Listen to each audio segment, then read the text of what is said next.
Good morning everybody. This is Lakshman. ఈరోజు video ఏంటంటే, మొన్న 22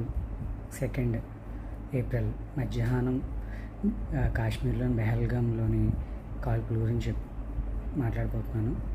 అది very very very very bad and very sad. చాలా బాధాకరమైన విషయం.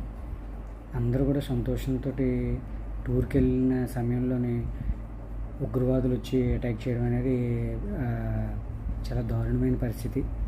ఏంటంటే, ఫస్ట్ వాళ్ళు మిలిటరీ డ్రెస్సుల్లో వచ్చి, పోలీస్ డ్రెస్సుల్లో వచ్చి, మేము ఇలాగా మేము పోలీసులు అది ఇది అని చెప్పి మొత్తం కూడా వాళ్ళందరినీ కూడా చుట్టుముట్టడం జరిగింది.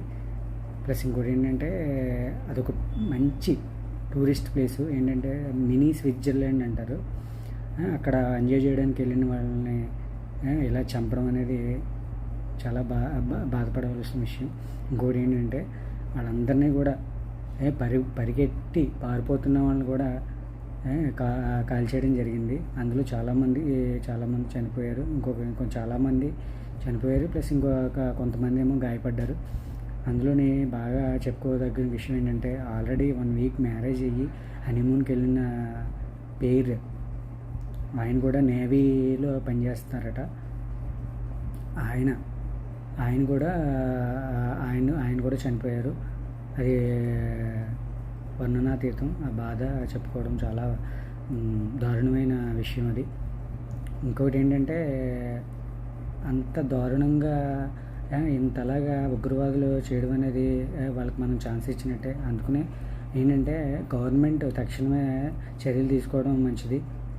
అలాంటి వాళ్ళని వాళ్ళు ఎలా మనల్ని చంపారో వాళ్ళని కూడా మనం అలాగే చేయాలి. అది గవర్నమెంట్ వల్ల అవుతుంది. ఇంకొకటి ఏంటంటే, వాళ్ళు ఎక్కడ చూడని సంఘటన ఏంటంటే, వాళ్ళు ముస్లిమా హిందువా ఏంటి అనేది వాళ్ళు కోరిలేట్ చేసుకుని, హిందూ అయితే చంపేయడం, ముస్లిం అయితే వదిలేయడం అట్లాగా చేశారు. ప్యాంట్లు కూడా ఇప్పేసి ఇట్లా దారుణంగా చంపడం అనేది ఎక్కడ చూడలేదు. ఇది first time. I felt very bad and very sad. ఇలాంటివి జరగకుండా మళ్ళీ ఇండియాలోని చిన్న చిన్న టూరిస్ట్ ప్లేస్లకి వెళ్ళినప్పుడు ఉగ్రవాదుల నుంచి కానీ నక్సలైట్ల నుంచి వీళ్ళందరి నుంచి కూడా కాపాడడానికి గవర్నమెంట్ ప్రొటెక్షన్ ఏర్పాటు చేయాలని కోరుకుంటున్నాను. Thank you. సబ్స్క్రైబ్.